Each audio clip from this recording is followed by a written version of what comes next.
Hello everyone. In this video, I will walk you through how to use UKG Pro. First, start by accessing the platform. Open your web browser and go to the company-provided UKG Pro login URL. Enter your username and password carefully, then click the Sign In button.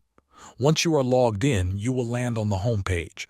This page is your main dashboard, where you can see and access different features like time tracking, pay, and benefits. Next, let's look at how to clock in and out. From the home page, find and open the Time module. Here, you will see options to clock in at the start of your shift and clock out when you are done.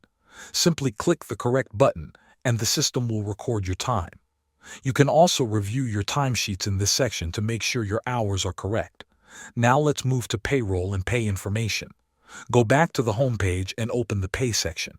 In this area, you can view your pay stubs, check your tax documents, and review your compensation history. This helps you keep track of your earnings and records. Finally, for benefits and time off, you can either use the homepage shortcuts or go into the benefits section.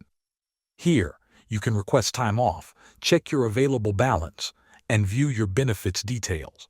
Thanks for watching.